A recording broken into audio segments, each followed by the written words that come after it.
Channel सागर भक्तिमाला में आपका स्वागत है। कार्तिक मास महात्मा अध्याय 27।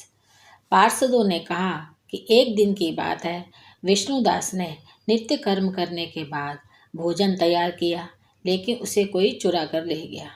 विष्णुदास ने देखा कि भोजन नहीं है, फिर भी उन्होंने दोबारा भोजन नहीं बनाया, क्योंकि उनके ऐसा करने पर उन्हें सायंकाल की पूजा के लिए समय नहीं मिल पाता, जिससे उनका प्रतिदिन के नियम का भंग हो जाने का भय था। दूसरे दिन पुनः उसी समय पर विष्णुदास भोजन बनाकर जो ही भगवान विष्णु के भोग अर्पण करने के लिए गए, तो वहीं किसी ने फिर से उनका सारा भोजन ले गया। विष्णुदास ने फिर से अपने लिए भोजन नहीं बनाया, क्योंकि ऐसा करने से उनकी दिनचर्या प्रभावित हो जाती। इसी प्रकार 7 दिन बीत गए और कोई विष्णुदास का बनाया हुआ भोजन चुरा कर ले जाता। इससे विष्णुदास को बड़ा विस्मय हुआ और वह मन ही मन विचार करने लगा कि ऐसा कौन है जो प्रतिदिन आकर मेरे भोजन को चुरा कर ले जाता है। यदि मैं दोबारा रसोई बनाकर भोजन करता हूँ तो सायंकाल की पूजा छूट जाती है। यदि मैं रसोई बनाकर तुरंत ही भोजन कर लूँ तो वह भी मुझसे न हो पाएगा, क्योंकि भगवान श्री विष्णु को अर्पण किए बिना किसी भी वैष्णव का भोजन करना उचित नहीं है। आज उपवास करते हुए मुझे 7 दिन बीत गए हैं। ऐसी परिस्थिति में मैं व्रत पर कब तक स्थिर रह पाऊँगा। इसलिए आज मैं अपनी रसोई की रक्षा स्वयं करूँगा। ऐसा निश्चय करके भोजन बनाने के पश्चात विष्णुदास वहीं पर छिपकर खड़े हो गए। इतने में ही उन्हें एक चांडाल दिखाई दिया, जो रसोई का अन्न हरकर जाने के लिए तैयार खड़ा था। भूख के मारे चांडाल का सारा शरीर दुर्बल हो गया था और मुख पर दीनता छा रही थी। शरीर में हाड़ और चाम के सिवा कुछ शेष नहीं था। उसे देखकर ब्राह्मण विष्णुदास का हृदय करुणा से भर गया और उन्होंने भोजन चुराने वाले चांडाल की ओर देखकर कहा कि भैया जरा ठहरो, आप क्यों रूखा सूखा भोजन खाते हो, इसके साथ यह घी भी ले लो। विष्णुदास को अपनी ओर आते देख चांडाल भय के मारे बड़े तेजी से भागा, लेकिन कुछ ही दूरी पर जाकर वह मूर्छित होकर धरती पर गिर पड़ा। चांडाल को भयभीत और मूर्छित देखकर विष्णुदास जल्दी से उसके समीप पहुंचकर और दयावश अपने वस्त्र के छोर से उसको हवा करने लगे। कुछ देर बाद जब उसे होश आया तो वह उठकर खड़ा हुआ। विष्णुदास ने देखा कि वहाँ चांडाल नहीं है, बल्कि साक्षात नारायण ही शंख चक्र और गदा धारण किए उसके सामने उपस्थित हैं। अपने प्रभु को प्रत्यक्ष देखकर विष्णुदास सात्विक भावों के वशीभूत हो गए।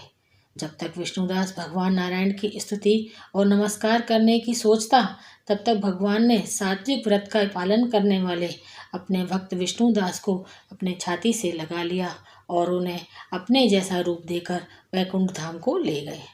उस समय यज्ञ में दीक्षित हुए राजा चोल ने देखा कि विष्णुदास एक विमान में बैठकर भगवान श्री विष्णु के समीप जा रहे हैं।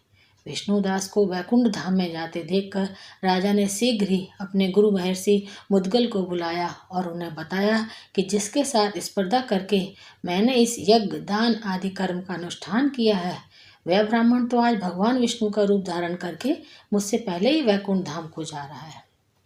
मैंने इस वैष्णव धाम में भली भांति दीक्षित होकर अग्नि में हवन किया और दान आदि के द्वारा ब्राह्मणों का मनोरथ पूर्ण किया, फिर भी अभी तक भगवान श्री विष्णु मुझ पर प्रसन्न नहीं हुए।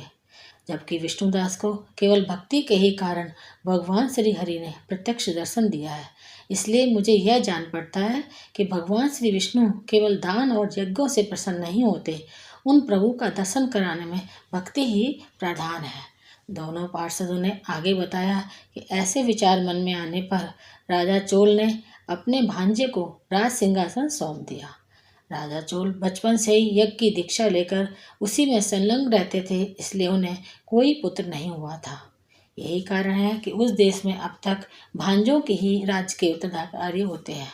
भांजे को राज्य देकर राजा यज्ञशाला में गए और यज्ञ कुंड के सामने खड़े होकर भगवान विष्णु को संबोधित करते हुए 3 बार उच्च स्वर से बोले कि हे भगवान श्री विष्णु, आप मुझे मन, वाणी, शरीर और क्रिया द्वारा होने वाली अविचल भक्ति प्रदान कीजिए।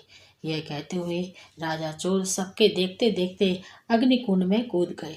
बस उसी क्षण भक्त वत्सल भगवान श्री विष्णु अग्निकुंड से प्रकट हुए।